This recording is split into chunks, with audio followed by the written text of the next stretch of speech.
banjir yang katanya sudah jadi tradisi, tidak bisa hanya sekedar kita jadikan satu kebiasaan, karena bagaimanapun kebiasaan buruk kalau dibiarkan berlarut-larut, efeknya akan buruk. Yeah, as I told you before, flood is becoming a tradition here in Jakarta, which is bad. For me personally, this is bad. This is not good. But if we're talking about the differences of the geographic in America and also the physical condition, the mindset between the Americans and Indonesian is totally different. Should we change our mindset? And what about to run the program related with this flood and relief management? It does. To make a difference in changing how the floods are affected, it requires a mindset change. Yes. So the difference there and here, when you're talking about a large city like this, there isn't any difference. The problem that you have here for flooding is going to be the same in a large city in Texas or anywhere else. Okay.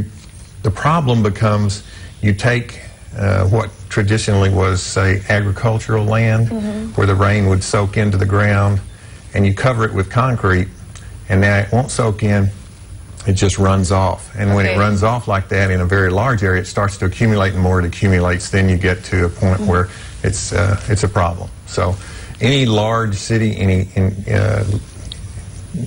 increasing in size, you're just going to continue to increase the flood situation.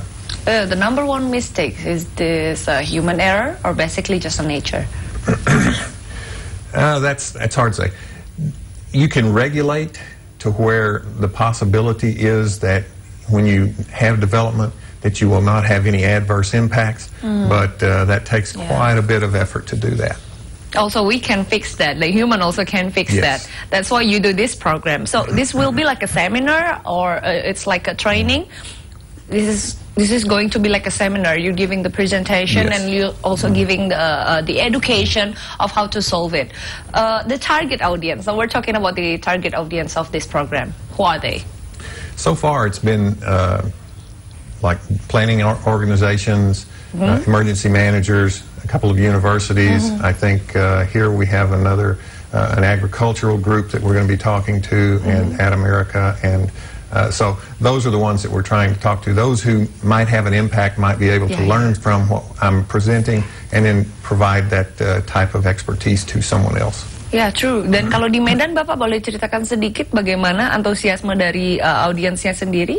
Ya, walaupun saya sendiri tidak ikut, saya dengar cukup entusiasme, dan khususnya di Bapeda dan dari Bapeda. Pemerintahnya berarti cukup positif ya? Ya, cukup positif. Ya. Menyambut ya, semua juga pasti ingin sekali mengatasi masalah banjir. This is like number one problem here, because it can stop the mobilizations, it can stop the industry. So based on your experience, is there any general pattern related with the flood relief and management so that it can be used in so many countries, let's say Indonesia? Regulation is the biggest thing. True. And any community, it's going to be that.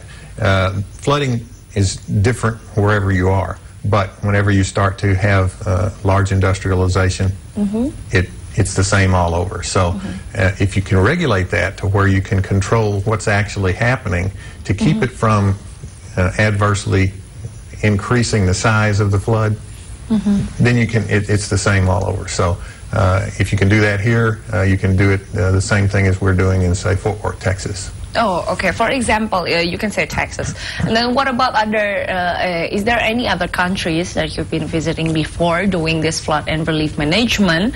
How do you compare it to Indonesia?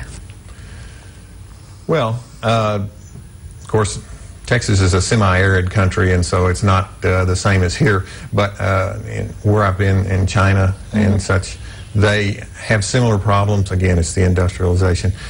With the amount of rainfall that you get here, any changes that you make to what is the normal is going to impact it. Oke, sudah. Kalau tadi diperhatikan peranan pemerintah juga sangat penting ya Pak ya. Bapak sudah berbicara dengan Pemda juga, dari Bapeda juga. Sejauh ini mereka ada tidak langkah skala pendek atau skala panjang untuk mengatasi banjir? Ya, tentu saja ada. Saya sendiri belum tahu semua langkah itu. Tapi saya mau juga menambah bahwa program ini adalah salah satu aspek dari kemitraan komprehensif antara pemerintah Indonesia dan pemerintah Amerika Serikat. Kami sedang bekerja sama di banyak bidang, tetapi salah satunya adalah banjir. So we are working together on many different issues, but flood prevention and taking these short-term and long-term steps to prevent it is something that our governments are working on together. Dan ada keterlibatan pemerintahan Amerika juga. Ini menarik, ternyata untuk mengatasi banjir kita juga ya memang itu tadi basicnya manusia harus saling menolong, dan akan menarik sekali karena kita dapat bantuan dari negara adidaya super raksasa seperti Amerika. Wah, apa saja kira-kira programnya, kurang lebih seperti apa? Bahasannya setelah yang satu ini. Anda semua jangan kemana-mana, tetap di Pagi Jakarta.